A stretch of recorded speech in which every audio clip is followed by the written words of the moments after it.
The current system of take, make, dispose, or otherwise called the linear economy, is no longer working for businesses, people, or the environment. Our modern day minds have been trained to approach problems in a linear fashion, that is, with a beginning and an end.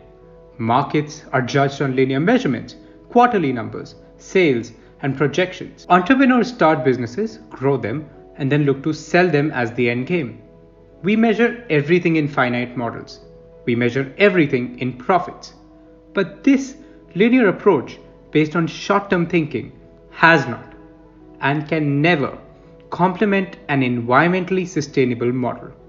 Our natural ecosystems work together through regeneration. It's not linear, but circular, like the shape of our planet. So the question is, why aren't we functioning the same way? Why are we treating materials to be finite?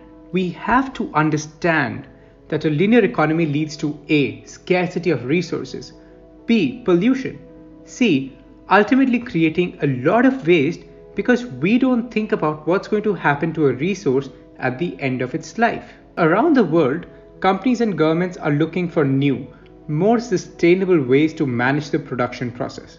Instead of a linear model that always ends in waste, the philosophy of a circular economy seeks to bring as many materials as possible back into the production loop. It's a restorative approach that keeps products and materials at their highest utility and value for as long as possible. In layman's terms, circular economy reduces waste and raw material consumption at the same time, which can only happen by maximizing the use of every single resource. Take for instance, you buying a light bulb. When it breaks, you throw it out and replace it. What if you never had to buy a bulb? Instead, you could lease light, like you lease a car or an apartment. You pay for the illumination as a comprehensive product or service that includes the manufacturing, installation, maintenance, reuse, and recycling of lighting equipment. It is the most sustainable approach to illumination in which you only pay for what you actually need, which is light. And guess what? This is already happening today. This is circular lighting being practiced by Philips and one of the many applications of circular economy. In Ellen MacArthur's words, circular economy is how can you keep the thing that's been made with the energy of raw materials in it and use it for as long as possible. There are trends indicating a move towards circular economy across the world in a diverse set of industries. Take for example, clothes leasing. We Indians are used to doing that when it comes to marriages. We lease clothes, we rent them, and then we return them. The question is, why not do it for other clothes? Why restrict it to just marriages? And this is something that a startup in China called Y Closet is tackling with over 5 million users, and they have been wildly popular. Take the hotel industry, the rooms. Airbnb has started renting out rooms in people's houses and has been doing it quite successfully for several years now. Mobile phones. Apple, one of the highest valued company in the world, leases technology as phones are taken back every year across some parts of the world, broken down, and their parts are reused. Apple leases out technology and not the hardware.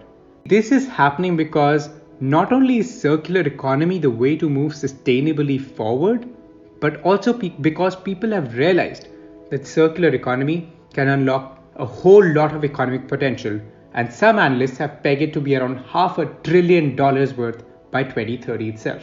But still, not everything is recovered, and this is where we come in. Everyone in the ecosystem, be it a CEO, be it a regulatory body, or a layman like us, we all have a different but an important role to play. Think about engines that are manufactured. Think about them being designed in such a way that you could decomponentize it so that it is remanufacturable. It will come back to the manufacturers, they can strip it down and use them again. We understand that the same engine can't be used for 50 years because of tech developments, but you can utilize the parts.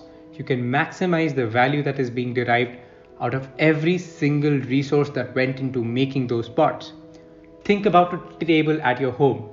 It's made from timber, which is converted into a table, that can further be converted into a practice board, which can then be composted, thus reducing waste and simultaneously reducing the amount of raw materials consumed. The question is, why is this not happening? Because we, the consumers, the millennials and the Gen Z, with all our buying power, aren't aware and aren't demanding these intelligent designs. Until and unless we educate ourselves, we spread awareness about circular economy, and we all work together in the ecosystem, we definitely won't be able to have a future which is worth looking forward to. So this is the time when we all should join hands and try and reduce our footprint on a daily basis by transitioning into more circular and sustainable practices.